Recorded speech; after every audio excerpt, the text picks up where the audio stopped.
Hey friends, it's Lil. Welcome back to my booktube channel. Really excited to have you guys here today. We'll be talking all about my Q1 reading statistics with the books that I read in January, February, and March.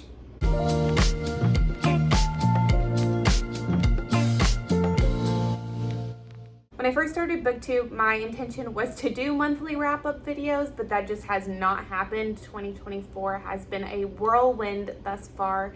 So I'm going to use this video to just talk about Q1, January, February, and March, all the books that I read, a few of my thoughts, what I rated them, and then at the end of the video I'll talk about some of my anticipated reads for April because it is a stacked month for book releases.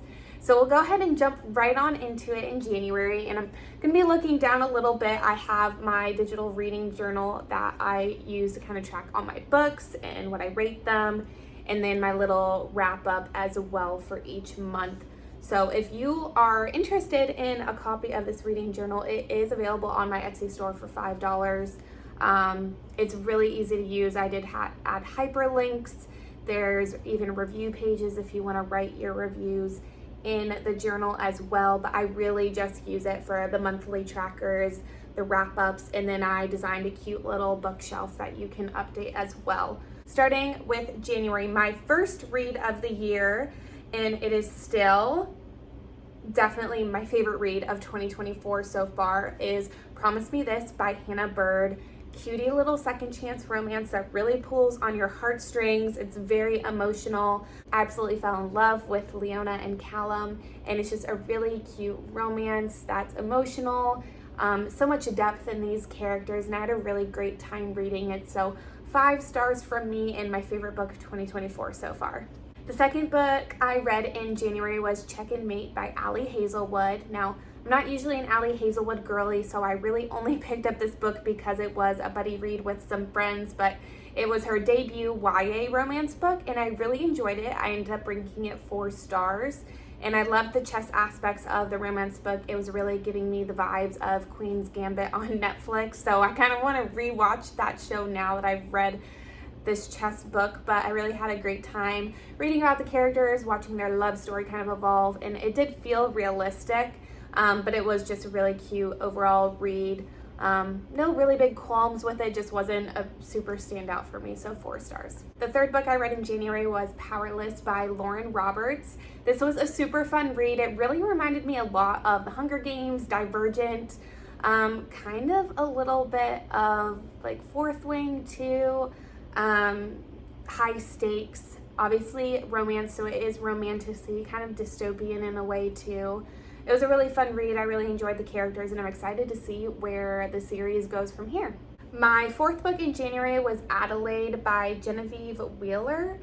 This was the pick for the book club that I host, and it's kind of like literary fiction, contemporary fiction, and it was just okay. I've seen a lot of hype about it, so I think the Bookstagram hype really got to me on this one. I read the ebook, and I think usually with literary fiction, if I'm doing audio, I get more into it. So maybe I should have done audio. It's probably on me for the format that I read the book and why I only rated it 3 stars. But it was a good book. We had some great discussions in book club about it. Just not my favorite read. And I mean, I would recommend it to people. It's just not something that I would ever reread myself. For my 5th book in January, I read Shark Heart by Emily Habak. I think that's how you pronounce her name. This was a super fun read. I did it on audio. So again, literary fiction, audio, had a great time reading it.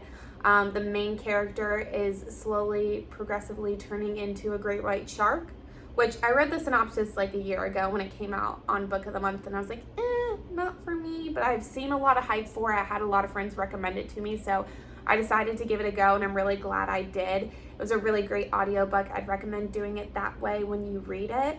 And really a really complex storyline. It doesn't really focus on the romance, which I loved, but it's also not advertised very well because the subject line of the book is a love story, which there are aspects of the love story in there, but it's definitely more focused on their relationship developing, him turning into this great white shark, all the changes that they're going through. But it was a super interesting read, and I'm curious to see what this author writes in the future. I also don't know if I mentioned the rating, but I gave it 4.5 stars. My 6th book in January was Off to the Races by Elsie Silver. I absolutely love the Chestnut Springs series, so some of my girlfriends and I went and started reading her Gold Rush Ranch series, which was the first book of that. I gave it 4 stars. It was a great read, great intro into the series. Not my favorite Elsie Silver book, but still a really fun time. We love a hot cowboy. We love a rancher. And the female main character was a total, like, strong woman, which I loved those vibes as well. Lots of spice, of course, too. It's Elsie Silver, so a solid book, 4 stars, and a really great time. My 7th book was a reread. I decided to reread the first 2 Crescent City books before the 3rd one came out. So the first one was House of Earth and Blood. 5 stars, rated at the exact same that I did the first time. I just love how Sarah J. Maas develops the world in this book and really introduces us to the characters, makes us fall in love with them, and it's a great setup to the start of the series. So 5 stars, awesome time. Of course, sobbed my eyes out again. Everything hit just as hard, and I can see myself definitely rereading these books in the future. It's gonna be a while because it's been a lot of Crescent City over the last couple of months, but a really great time rereading this one. Then my 8th book in January was Beartown by Fredrik Backman. I'm finally getting to the Beartown series, and I'm totally understanding the hype. I ended up rating this one 4 stars. I read most of it, and then at the very end I switched to audio. And I think I've realized that with his books, audio just hits harder for some reason. His writing style is great, but I think just actually processing it through auditory rather than visual helps me really dive into the book, because there are a lot of characters within the series. I knew absolutely nothing about these books going into the series aside from that it's focused in a hockey town. So I was really caught off guard with some of the plot twists and just aspects of the book, but it was a really great read. I'm very interested to see how the series wraps up. But I definitely understand the hype, and it is well deserving on Bookstagram and BookTube. Then I read, as my 9th book, a novella that was part of the Improbable Meet Cute collection that was put out for Valentine's Day. I started with Worst Wingman Ever by Abby Jimenez, and this book was so short. It's a novella, but somehow Abby Jimenez was able to make me laugh. She was able to make me cry within those few number of pages, and I just really fell in love with these characters. I wish it would have been a full-length book because I would have ate that up, but so good. I ended up giving it 4.5 stars, and it's one of the higher ratings that I gave the novellas in the collection. And then my 10th book of January, my last read of the month, was a reread of House of Sky and Breath. This is my least favorite Crescent City book. It's just so slow, and the pacing's really off for me. We get introduced to a lot of new characters. They have their own POVs, and I think that dynamic just kind of really threw me off from switching from the first book to this book. So I kept my rating of 4 stars from my initial read, but I am glad I reread it before the 3rd one came out, just because I was able to process everything that happened a little bit more and just really be back in the world before diving into Crescent City 3. So those were all the books I read in January. Just kind of to sum it up, I read 3 physical books, 6 ebooks, and 1 audiobook. 1 audiobooks, 2 audiobooks, depending on how you do Beartown. I ended up counting it as an ebook just because I read most of it that way. My favorite book was Promise Me This. My least favorite was Adelaide. I read 5 library books and saved $65.95. One of the books I read was an e-arc.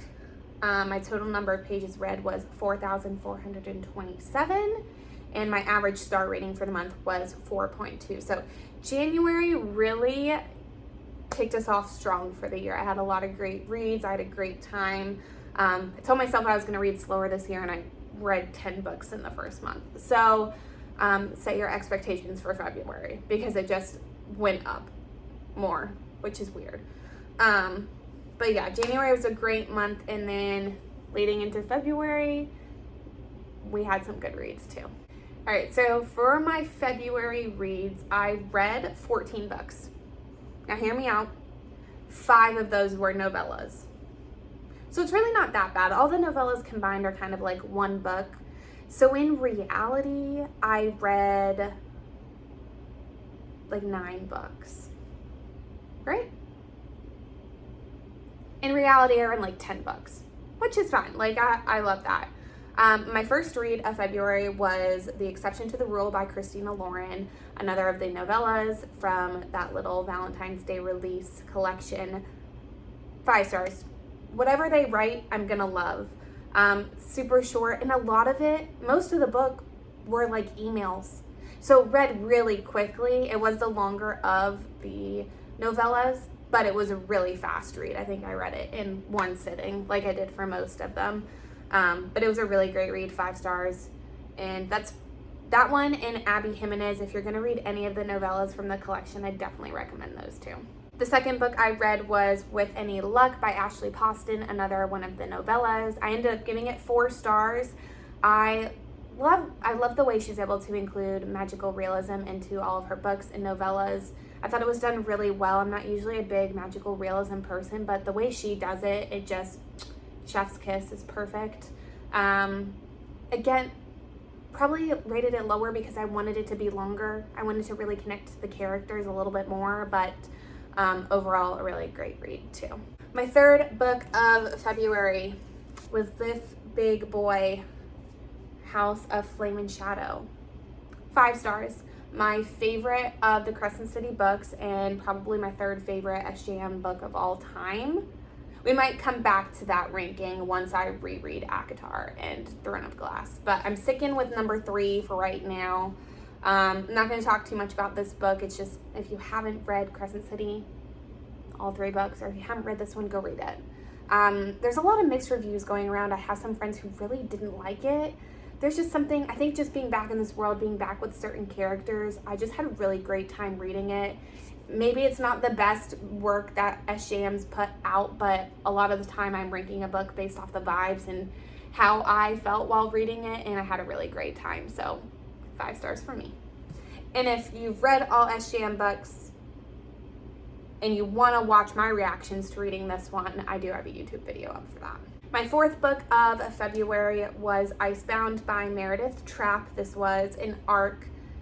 It was okay. I gave it 3 stars. It was a cute little hockey romance. I just felt like the main characters weren't developed enough, and I really wanted to have their background a little bit more and see their romance really blossom. It was kind of giving me insta-love vibes. It wasn't really insta-love, but and they were older, but they acted more immature, which is just usually kind of a turnoff for me with characters. But overall, a cute hockey romance. If you're wanting something quick, light, fun, easy to read, try that one. Next up was Rock in a Hard Place by Juliana Smith. I ended up giving this 3.5 stars. It's my least favorite of her books that she's put out in this.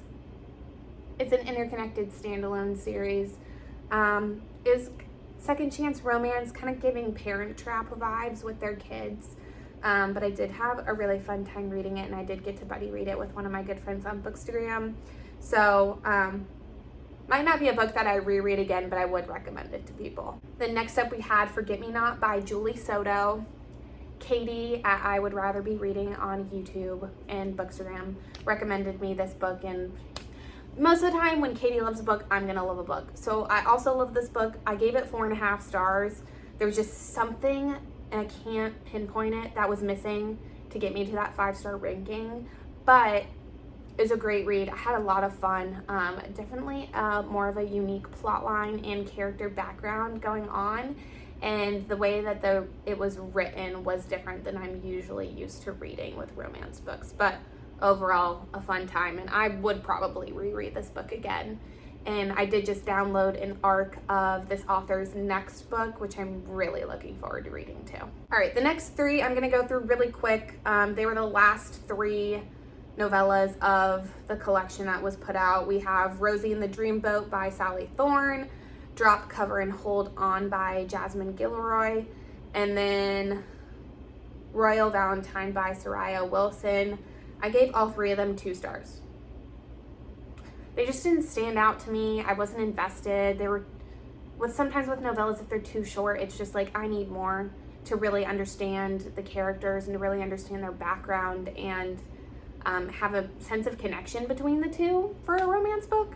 So 2 stars, nothing spectacular. I wouldn't reread them. I probably wouldn't even recommend them. But I wanted to do it just to finish out the collection. I read Hold My Hand by Cleopatra Margot. This was the 2nd book in her Del Rey Brothers series. It follows Jordan and Sydney. It is a cop romance, which if you love a man in uniform, you're probably gonna love this one. She just has a really great way of writing her books. It's very, she's very descriptive, so you can really place yourself in the setting with the characters. I loved Jordan's daughter, Jolene. She was the cutest little thing ever. And it was just a really great follow-up to her first book, Son to Me, in the series. So I'm really looking forward to the next 2 books that I think are going to be a part of this series. So I can't wait to see what she writes moving forward. And I gave it 4.5 stars if I didn't already say that. Then next up we have A Photo Finish by Elsie Silver. This was the 2nd book in the Gold Rush Ranch series. Didn't love it as much as the first one, so only 3.5 stars. The background of the main characters was interesting, not in a bad way, just I wasn't expecting it. But there were just some things of the book that just really didn't make sense to me and didn't really play out. You can really see how much her writing style has grown from this series to Chestnut Springs, which I think is fun to see just how an author's writing style is able to improve and how they're really able to develop a story. So it was a good book. I'm excited to keep reading the rest of the series, but just not my favorite. Then I read In the Likely Event by Rebecca Yarros. This was my first time reading something by her other than the Fourth Wing series. It was really fun. I don't read the synopsis of books before going into it, so I really didn't know what to expect, but the twists and turns I really loved. Their romance did feel real and authentic, which is what I was looking for. Again, just something with the book, it was missing to me to give it that 5-star rating, but I would recommend it to other people. And the cover is just beautiful with the sunset and the plain wing. Like, just fits all the vibes. Then I read Bride by Ali Hazelwood. And I think I'm done with Ali Hazelwood, at least her adult books. I've never really enjoyed any of them. I gave this one 2 stars. If you loved it, I love that for you. And I understand why some people love this book. It just really was not for me. So that's all I'm going to say about it. I'm going to move on. We're going to talk about new books, but that one, not my favorite, and I don't think I'll be reading her adult books moving forward. And my last book of February was Before I Let Go by Kennedy Ryan, which is a book that has been constantly recommended to me by multiple friends. I finally picked it up because I had an arc of her 2nd book in the series that I needed to read immediately as well. So I ended up giving this one 3.5. I understand why some people absolutely love it and give it 5 stars. It was just missing some things for me to really get into it. The characters, I love them. I felt like they were developed really well. Just like they went from like not really liking each other to immediately like being in love with each other again. And I wanted more attention. I wanted more angst. I wanted more banter. Stuff to build up back to that romance again. And I just felt like it was lacking in that for me. For other people, it might have been wonderful, perfect enough of that to get them to that 5-star rating. But 3.5 for me. I love the representation in this book, and it's just a really great read. And I had a fun time. So, statistic wrap up for February: 3 physical books, 2 of them were library books. I just don't have them with me. I read 10 ebooks and then 1 audio book. My favorite book was House of Flame and Shadow by Sarah J. Maas, and my least favorite was Bride by Ali Hazelwood. I read 4 library books in February, saving $53.38. 3 books were e-arcs. I read 4,092 pages, and my average star rating was 3.46. So much lower than January, mainly just because of those novellas and Bride that really brought that down. But I did have a lot of great reads in February, even if it doesn't show in the 5-star rankings. All right, and then the last month of this video that we'll talk about is March. This is my slowest reading month of the year, so we are getting there with reading slower. I think I've now that I've moved and I'm settled, and I do still have a lot going on, so I have a little bit less time to read, but I'm also trying to be very intentional with what I'm reading. So we're really trying to be slower. It's really happening. My first book of March was This Could Be Us by Kennedy Ryan, so the second book in the series that goes along with Before I Let Go. I gave this one 4 stars. I really just loved the male main character and his sons. I fell in love with his sons. They were so cute. And just the way that he acted, he was such a gentleman.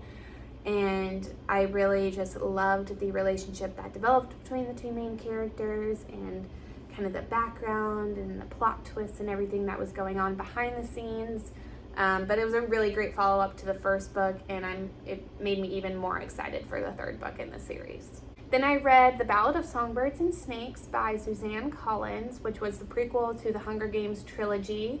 I gave it 2.5 stars. I think there were quite a few people that I saw that really didn't like this book, and I really didn't like it either. I gave it the 2.5 stars because of the nostalgia factor that I felt, and I loved how a lot of things from this book tied into what happens in the Hunger Games trilogy, but I just felt like Snow's character wasn't developed very well. Don't necessarily know if the book was really needed. I feel like it didn't change my opinion of him at all. So, you know, they're not all going to be a hit if it's a prequel, and especially if it's written after the fact. I feel like maybe Suzanne Collins thought that she absolutely had to write it, but she really didn't need to, which is fine. Just not for me. I'm curious though, if you've read this prequel, let me know your thoughts, and then if you've watched the movie, also let me know your thoughts, because I'm curious to see what other people have to say. My 3rd book of March was Swift and Saddled by Lila Sage. Woo! I loved this book. I listened to it on audio, and I listened to it in a day, and I just could not stop listening to it. I hated that I had to pause it to do work meetings because I was traveling that day, but something about it was it just hit different than Done and Dusted. I gave that book 4 stars, so my expectations were high for this one, but I really was not expecting it to be a 5-star read for me. I'm glad it was, because it was such a fun time. Something about Wes. Wes is like top tier book boyfriend for me now, and I'm just obsessed with him. And Ada, strong woman. There were some parts of the book where I was kind of annoyed by her, but Wes, man, he really made up for those parts for me. And we love a creative queen as a main character and a cowboy. Like, the vibes were just totally there. I absolutely fell in love with this book. I will definitely reread it in the future because it's probably going to be one of my top books of the year, and it's one of the very few 5-star reads that I've given so far in 2024. But if you haven't read the Done and Dusted Rebel Blue Branch series, if you haven't started it with Done and Dusted and read Swift and Saddled, go and do it, because you will not regret it. Next up, I read Expiration Dates by Rebecca Surley. Don't know how to pronounce her last name. I do apologize. It was a good book. It's not my favorite by her. I've given other books 5 stars by her, but something about this was just lacking. I felt bored a lot of the time, so I was kind of just reading to read. But the plot line and the overall magical realism element was cute, and I thought it was unique. So 3 stars. Wasn't a standout. I would recommend it, but it's just not something that I absolutely loved. Next up, I read Here We Go Again by Alison Cochrane. I love her books so much. This is probably my least favorite of the ones that she has out, but it was still such a fun time. The 2 main characters, Rosemary and Logan, they were childhood best friends. They had kind of a falling out, and they've kind of been rivals. Not really rivals, but they just haven't really liked each other for the past 10 years. And their old English teacher, Joe, asks them to take him on like a final road trip because he's dying, which parental figures who die in a book are just not I'm gonna sob every single time. I absolutely fell in love with Joe. I thought he added so much to the book. So it is a romance book, but the romance is not the focal point. It really is their journey together, Rosemary, Logan, and Joe, and kind of how they go on that journey through the book. Obviously, they fall in love. It's a romance book, but it is so much more than just a romance book, and I definitely recommend you pick it up. Then I did a reread of A Risk on Forever. One of my friends and I are rereading all of Annis Perkins books this year, as well as Emily Henry. So we started with this one. This will always be an absolute favorite book for me. I didn't change my rating. It's still a solid 5-star read for me. I absolutely sobbed. And this is the first book that I tabbed, and I had a really great time tabbing it. I'm going to tab the rest of the books that we're rereading and the Emily Henry ones as well. But this might be something that I start doing on a regular basis, which, am I becoming an annotating girly? Maybe. I don't know. But if you haven't read Annis Perkins, all of her books are available on Kindle Unlimited. They're easily accessible. They're fairly inexpensive too if you want to buy the physical copy on Amazon as well. I just love her writing style. I love her as a human being, and I will go to my grave always recommending her books. Then I read Happily Never After by Lynn Painter. I gave this one 3.5 stars. It was fun, and at the beginning I was like, oh my god, I'm eating this up. I absolutely love this book. I love what's going on with the main characters. I love how they paired up to help couples break off their wedding without causing like a complete scene. And if someone was just like, it was just not going well for them, they tried to do that in a good manner. I laughed. I cringed at some points because what was happening at the weddings was just not, I wouldn't have wanted to be there. But towards the end, just kind of how it wrapped up in the third act breakup, I hated it. Third act breakups will make or break a book for me, and it kind of broke this book for me. But I still gave it that 3.5 star rating because I was really enjoying it up until that point. Then I read Heartless Hunter by Kristen Ciccarelli. This was a fun little romantasy book. I had a really great time reading it. My friend Nat recommended it to me, and I tried to read it for a book club, but didn't read it in time. It was good. I don't know, all the plot twists I saw coming. I didn't really get the sense of connection and love between the main characters, Rune and Gideon. I wanted that to develop a little bit more, but it did kind of leave off on a good little cliffhanger, so I'm really excited to continue the rest of the series and see where it goes from here. And I'm sure it'll probably be like another book club pick, so I'm going to try to read it in time for that book club. But 3.5 stars for this one. And then the last book I read in March was Us Against You by Fredrik Backman, the second book in the Beartown series. I gave this one 4.5 stars, so we're going up. I have a very strong feeling that the winners will be a 5-star read for me. But Us Against You, I did this one on audio. I did it kind of over the course of a week. It is a pretty lengthy book, and there is a lot going on, but his writing style is just so lyrical. It's so beautiful to listen to and to read. So many characters that you are following in this one through their POVs, a lot of different dynamics happening, different plot lines to follow. So it is a lot to listen to this book, and a lot to like make sure that you're actually actively listening to it so that you remember everything that's happening. You can really follow what's going on in the story as you're listening to it. But I absolutely fell in love with one of the main characters, and I texted my friend who's a really big fan of the series and was like, no wonder you love this character. Like, I love him too. Like, he's just like the best ever, and I'm excited to see where his character goes in the winners, and I'm just really looking forward to that book. I want to push it off a little bit because I don't necessarily know if I want to leave this world yet, and I've heard that book absolutely destroys you and rips your heart out, so I'm trying to avoid that for as long as possible. But it was a really solid way to end March leading into April, which we'll talk about in a second. But my overall reading statistics for March, I read 1 physical book, my reread. I got this one from Nat, and I read part of it physically, but I did most of it on my Kindle once my library hold came in. And then I read 6 ebooks and listened to 2 audiobooks. My favorite book, Swift and Saddled. My least favorite was Ballad of Songbirds and Snakes. Sad. I really wanted to love that book. Oh shoot, I didn't put in all my statistics. I read 5 library books in March. I think I saved a little over $60, which is great. We love some library savings. I read 3 e-arcs. Number of pages read, I think it was over 3,000, but I don't think it was up to 4,000 yet. And then my average star rating was... Wait, actually, I have my notes here. Let me look at my notes. 1 second. Here, post caption. 3,336 pages read. My library savings, $67.71. And my average star rating, I don't have up here. That's fine. It's not really that important.